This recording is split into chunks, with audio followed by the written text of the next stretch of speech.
It was a cold, quiet night in St. Petersburg, the kind of night where the streets felt frozen in time.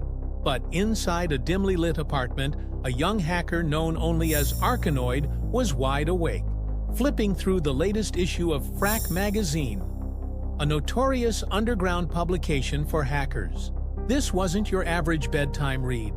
Inside was something big, something dangerous, a list of network addresses connected to a little-known system called the X25 network.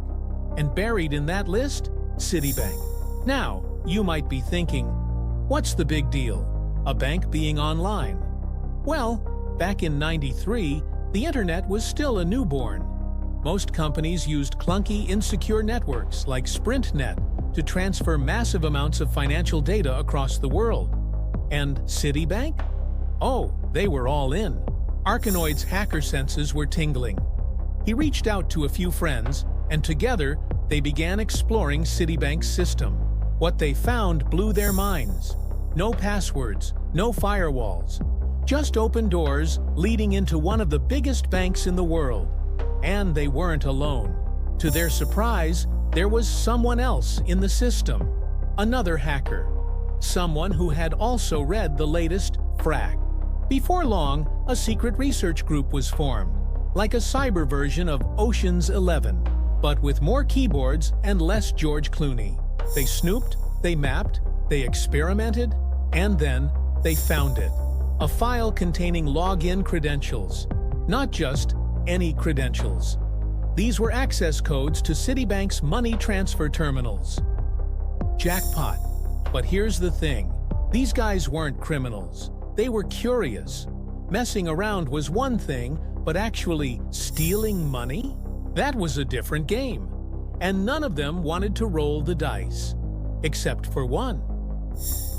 This unknown hacker, still a mystery to this day, decided he wasn't going to let this opportunity slip through his fingers. But he wasn't stupid. If he funneled money directly into his own account, the FBI would be on his doorstep before he could say digital footprint. So he reached out. And that's where Mr. Vladimir Levin comes in.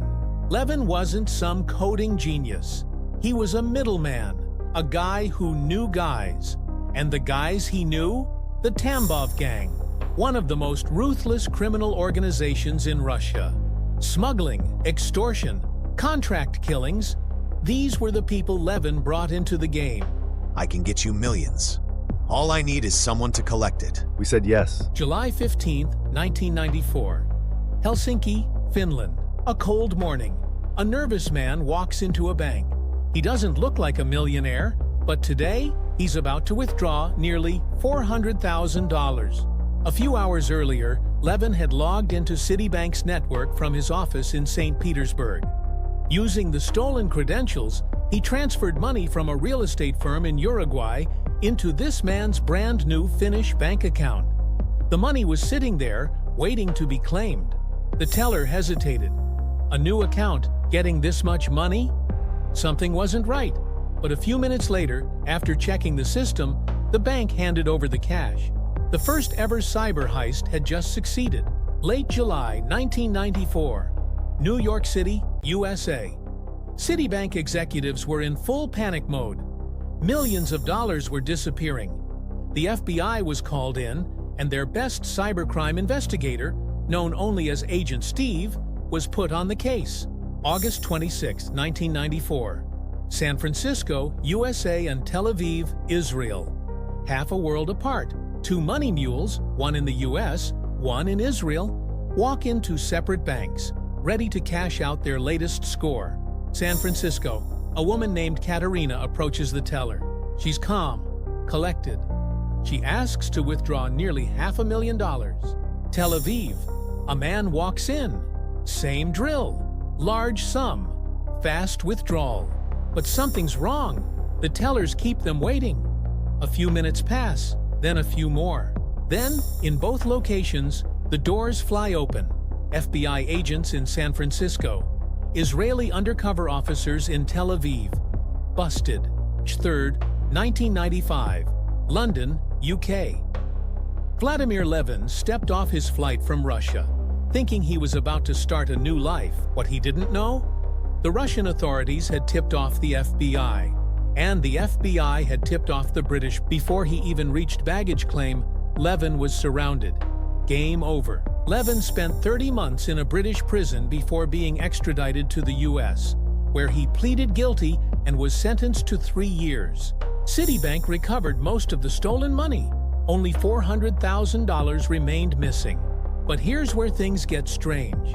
Before Levin vanished, $3.5 million was transferred to a Czech company called Bonaventure Management SA, a company reportedly linked to one of his close associates. Levin walked free in 1998.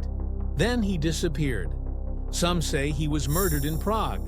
Others claim he changed his identity, possibly even writing about the heist under the alias Arcanoid years later. Some say the money never arrived and Levin was killed because of it. Others believe this was his golden parachute, allowing him to escape and start over under a new identity. One thing is certain. This wasn't just the first cyberbank heist. It was the first real sign that in the digital age, crime had changed forever. And it was only the beginning.